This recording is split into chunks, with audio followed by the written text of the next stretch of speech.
আওয়ামী লীগের 10 জন এই দেশের মধ্যে থাকতে হবে না, একজন থাকলেই যথেষ্ট। আর তার নাম হচ্ছে মাহিয়া মাহি, যাকে টাকলা মুরাদ সামনে পিছন দিয়ে অফার করেছিল। আর সেই কল রেকর্ডিং ভাইরাল হওয়ার পর টাকলা মুরাদের পথ চলে যায়। মাহিয়া মাহি একরকম রাস্তায় পড়ে যায়, কারণ টাকলা মুরাদ তাকে সার্ভিস দিতে পারছিল না বলেই জানা গিয়েছিল তৎকালীন সোশ্যাল মিডিয়ায়। তবে সেই তথ্যের উপরে ছাই দিয়ে এখন মাহিয়া মাহি আবার প্রকাশ করে দিল আওয়ামী লীগ তখন তাকে নমিনেশন না দিল, এবার আওয়ামী লীগ দেশে আসলে নমিনেশন লাগবে না, নির্বাচন লাগবে না, কোনো ভোটাভুটি লাগবে না, মাহিয়া মাহিকে সংসদ সদস্য বানিয়ে দিবে। কারণ সে প্রকাশ্যে আওয়ামী লীগের জন্য কাজ করছে এবং তিনি দাবি করছে শহীদ আবু সাহিদের বুকে কোনো লাগেনি, আবু সাহিদকে পুলিশ করেনি। আপনারা কি দেখাতে পারবেন আবু সাহিদের বুকে কেউ করেছে? হঠাৎ করে মাহিয়া মাহি কেন আওয়ামী লীগের পক্ষে একের পর এক কথা বলে যাচ্ছে এবং জুলাইয়ের বিরুদ্ধে কেন তার একের পর এক বক্তব্য, সেগুলো ঘাটলে আমাদের সামনে বেরিয়ে আসে এই মাহিয়া মাহি ছিল সম্পূর্ণ আওয়ামী লীগ পন্থী। এখন যে যার যার মতো করে যেই দলকে খুশি সেই দলকে সাপোর্ট করতে পারে, সেটা একান্ত তার ব্যক্তিগত বিষয়, আমরা সেটার উপর হস্তক্ষেপ করতে পারি না। তবে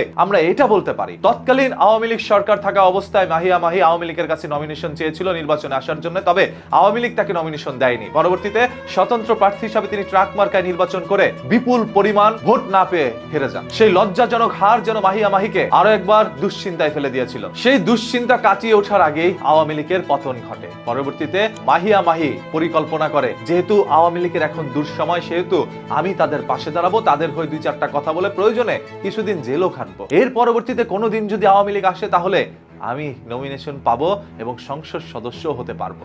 এটা মাহিয়া মাহি যেহেতু বুদ্ধিমান বা বুদ্ধিমানী, সেহেতু তিনি বুঝতে পেরেছেন। এই মাহিয়া মাহিরা আসলে কাদের সাথে মেলামেশা করে সেটা টাকলা মুরাদের ওই কল রেকর্ডিং এ প্রকাশ করে দেয়। আজ আওয়ামী লীগের হয়ে প্রকাশ্যে একের পর এক বক্তব্য দেওয়ার পরও মাহিয়া মাহিরা এখন পর্যন্ত দেশের মধ্যে বুক ফুলিয়ে চলতে পারছে, আইন তাদের বিরুদ্ধে কিচ্ছু করছে না। এটা সাধারণ জনগণের অভিযোগ। তবে এরকম মাহিয়া মাহির মতো করে 3 জনের বিরুদ্ধে ইতিমধ্যেই হয়েছে। মাহিয়া মাহি, শান্তা ফারজানা এবং শাওনের বিরুদ্ধে হয়তোবা সে দ্রুততম অবস্থায় তাদের করতে পারে। আরেকটি কথা আপনাদেরকে একটু স্মরণ করিয়ে দিই, যারা ভাবছেন এই জুলাই আন্দোলনের পর আওয়ামী লীগের পতন হয়েছে, এই আওয়ামী লীগ আর কোনোদিন এই দেশের মধ্যে আসতে পারবে না, তাদেরকে শিকড় থেকে আপনারা মুছে দিয়েছেন, কেটে দিয়েছেন, এটা যারা ভাবছেন আপনাদের ভাবনা সম্পূর্ণ ভুল। এই আওয়ামী লীগের শুধু শেখ হাসিনা এবং কিছু এমপি মন্ত্রীরা দেশের মাটিতে না থাকলেও আওয়ামী লীগ এখনো এই দেশের মধ্যে সচল, তাদেরকে সচল থাকার জন্য সাহায্য করছে কোনো রাজনৈতিক মহল। এইভাবেই একে একে আওয়ামী লীগ দেশে আসবে এবং তারা তাদের জায়গা আবারও আগের অবস্থানে নিয়ে যাবে। কারণ 17 বছর তাদের পকেট ভর্তি টাকা রয়েছে, সেই টাকা ব্যয় করে তারা তাদের অবস্থানে ফিরে আসছে।